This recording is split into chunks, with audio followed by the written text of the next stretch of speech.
Baik tuan-tuan, bismillah. Kita mula dulu insya-Allah. Bismillah. Bismillah wassalatu wassalamu ala Rasulillah wa ala alihi wa sahbihi wa mawalah. Amma ba'du tuan-tuan, hari ini adalah siri Tadabbur Kontok yang ke-114.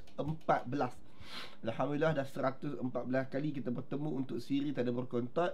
Hari ini 20 hari bulan 5. Oh, 20 bulan 5. Oh, saya tengok tarikh hari ni teringat birthday abang saya. 20 hari bulan 5 tahun 2022. Hari ini adalah hari Isnin. Hari ini ada hari Jumaat 20 hari bulan 5 tahun 2022. Baik tuan-tuan, hari ini Tadabbur Kontok yang ke-14, kita 114. Kita masih lagi bercakap tentang tema menempati sunnah. Apa yang kita dah sebut tentang tema menempati sunnah, jom kita recall balik. Pertama sekali tuan-tuan, menepati sunnah ini, mengikut Muhammad adalah mencintai Allah. Mengikut baginda Nabi Muhammad adalah tanda bahawa kita mencintai Allah. Pertama.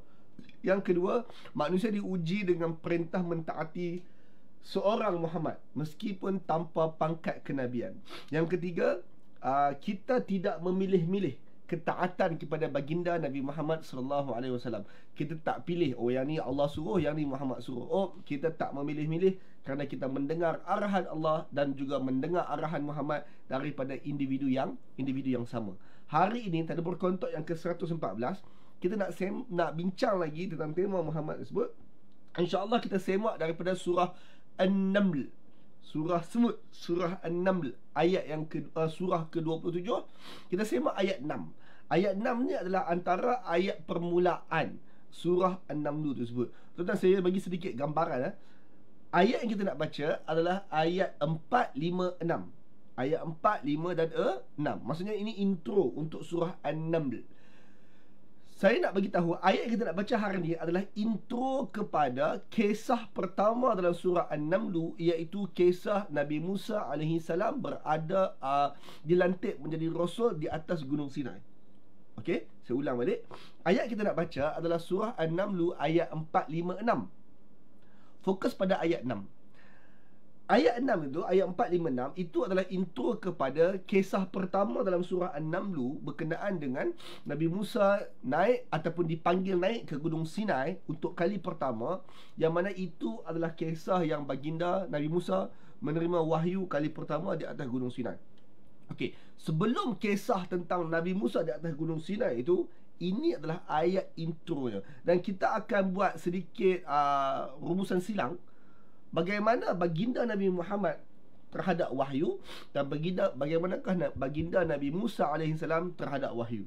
Baik, kita mulakan dengan ayat 4. Kita semak daripada ayat 4. Dan Allah berfirman, innal ladzina la yu'minuna bil akhirah, orang-orang yang tak beriman kepada hari akhirat, zayyana lahum a'malahum fahum ya'mahun, perbuatan mereka itu diperindahkan untuk mereka, diperhiaskan untuk mereka.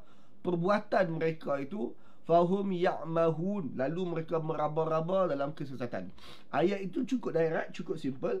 Orang yang tak beriman kepada hari akhirat, perbuatan mereka diperindahkan kepada mereka.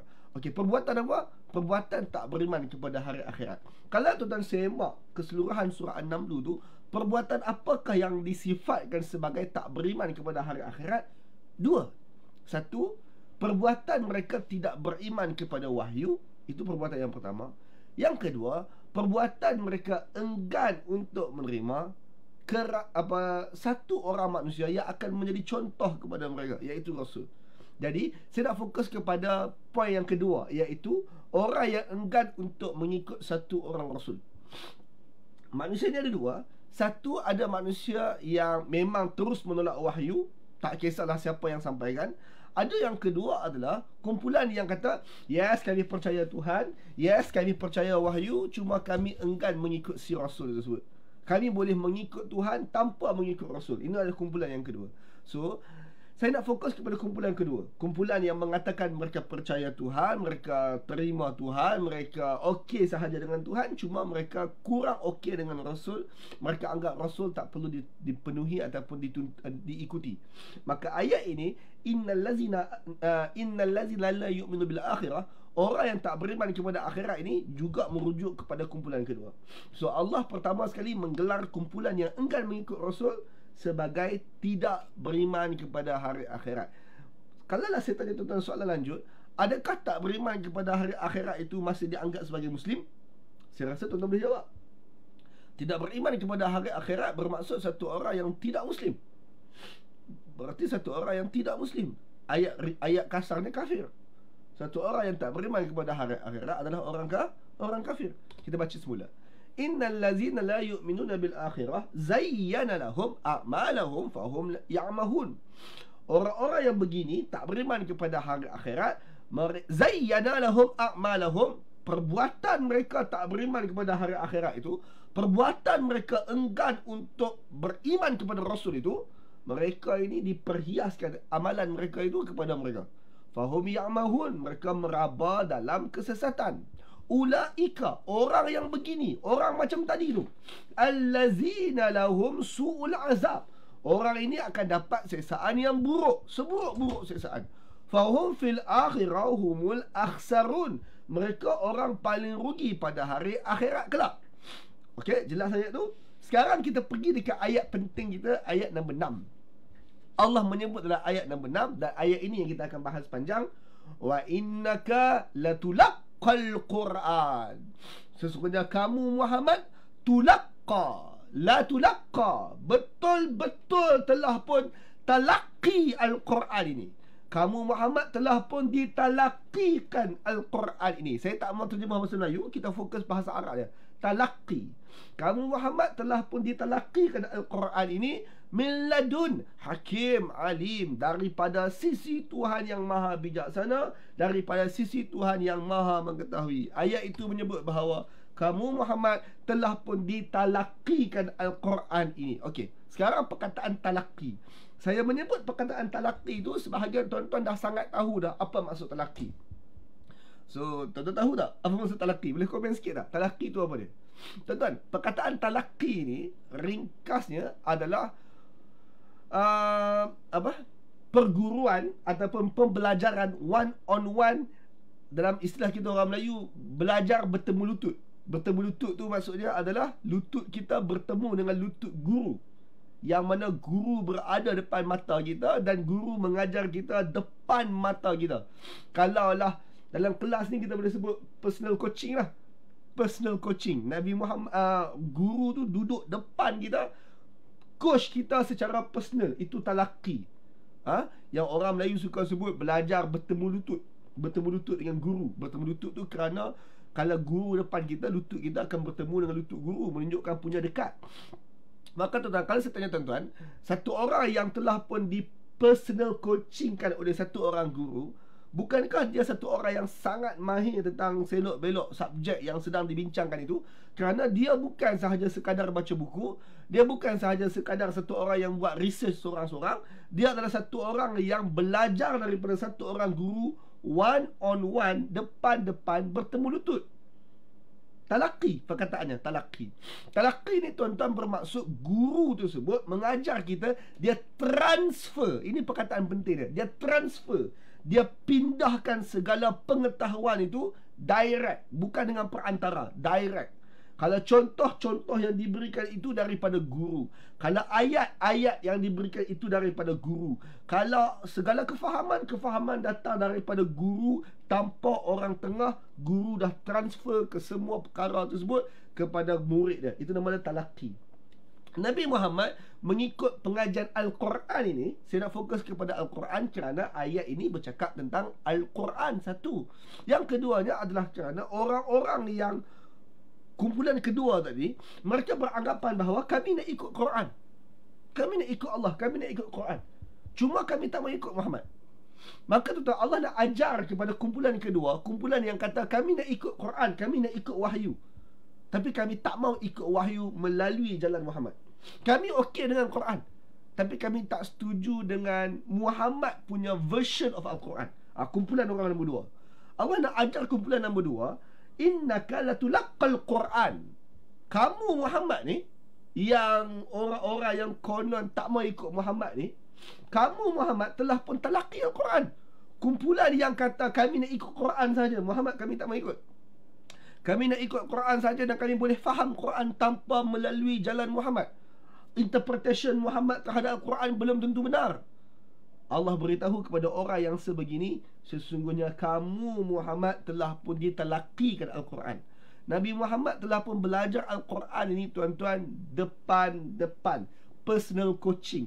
Dan kalau saya tanya tuan-tuan, baginda Nabi Muhammad belajar Al-Quran ni personal coaching daripada siapa? Ayat ini memberitahu, kita baca balik, innaka latulaqqal Quran min ladun hakim alim.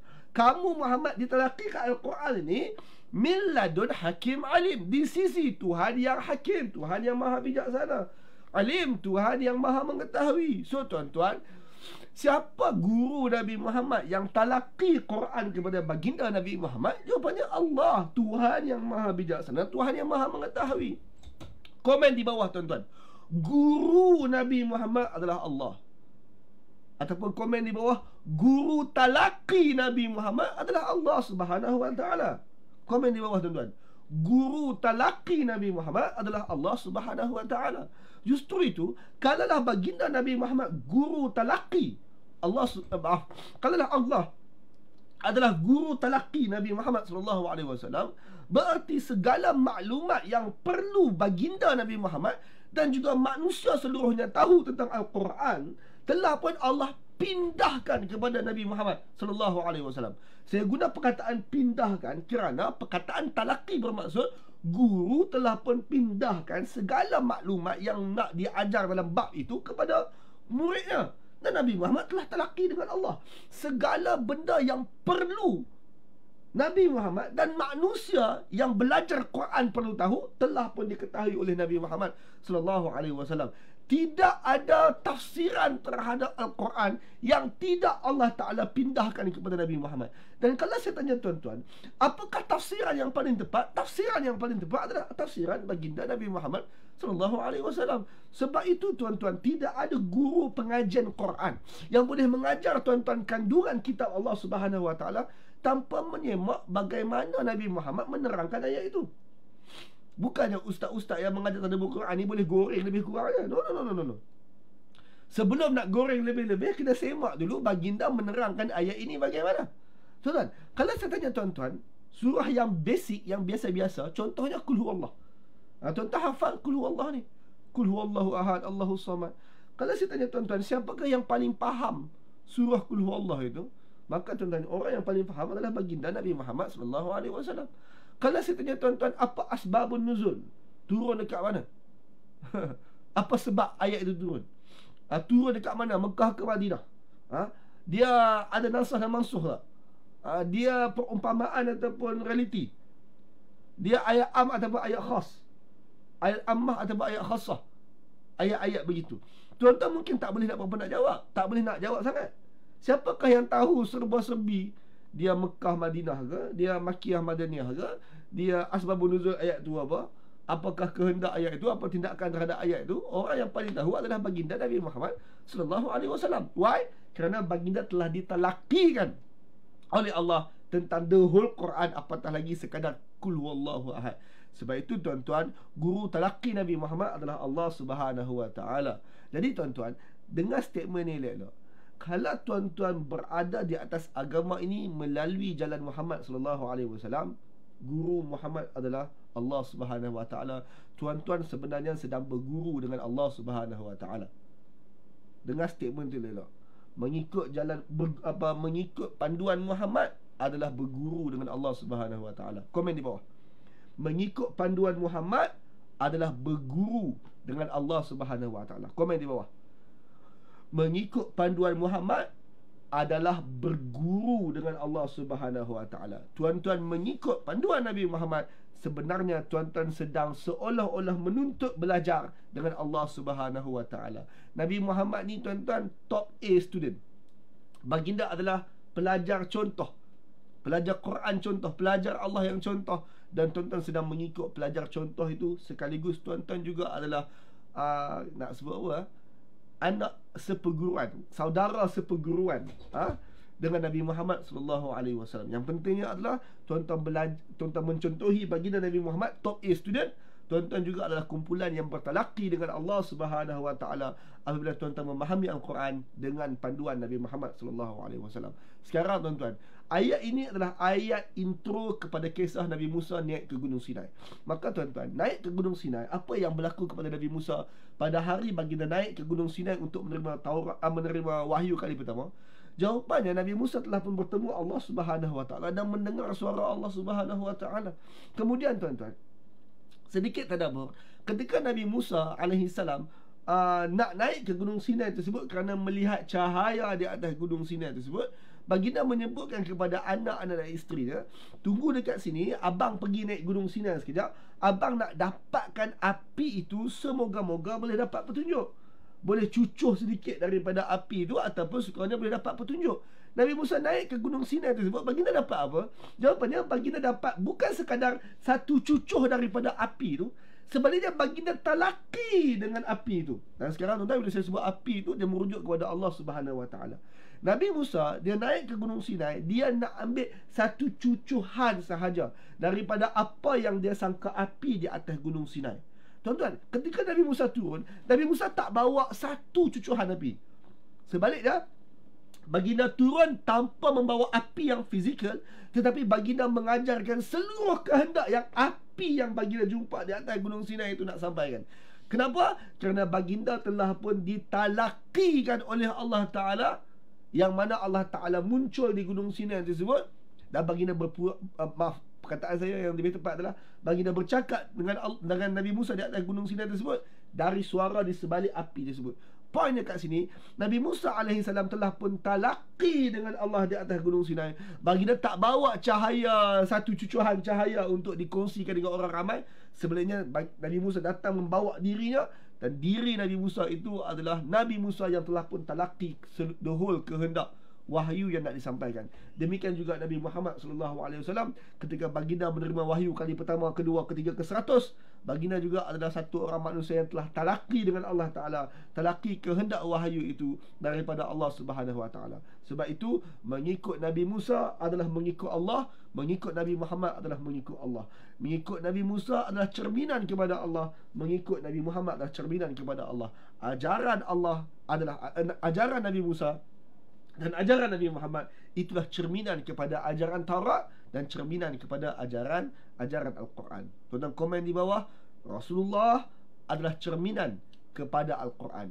Komen di bawah, Rasulullah adalah cerminan kepada Al-Quran. Komen di bawah, Rasulullah adalah cerminan kepada Al-Quran. Wallahu alam.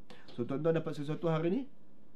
Kalau tuan-tuan dapat sesuatu hari ni, komen di bawah, share video ini. Alhamdulillah, saya dapat sesuatu hari ini. Terima kasih tuan-tuan. Jangan lupa puasa 6.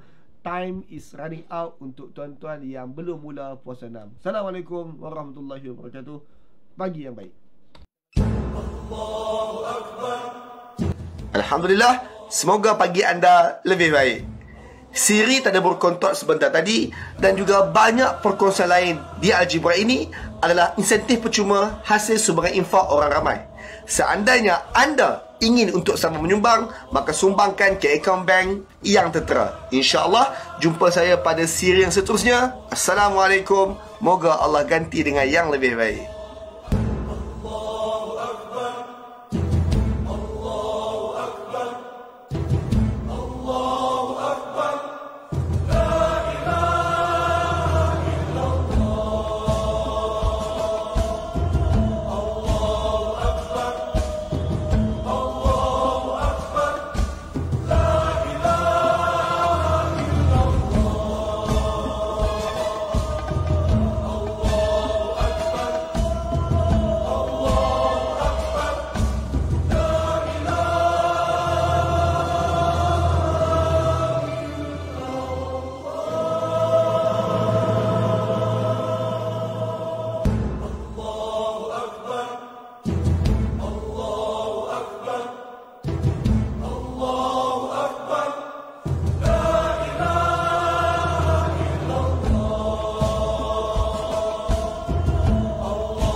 Alhamdulillah, semoga pagi anda lebih baik. Siri tadabbur kontot sebentar tadi dan juga banyak perkongsian lain di Al-Jibrah ini adalah insentif percuma hasil sumbangan infak orang ramai. Seandainya anda ingin untuk sama menyumbang, maka sumbangkan ke akaun bank yang tertera. InsyaAllah, jumpa saya pada siri yang seterusnya. Assalamualaikum.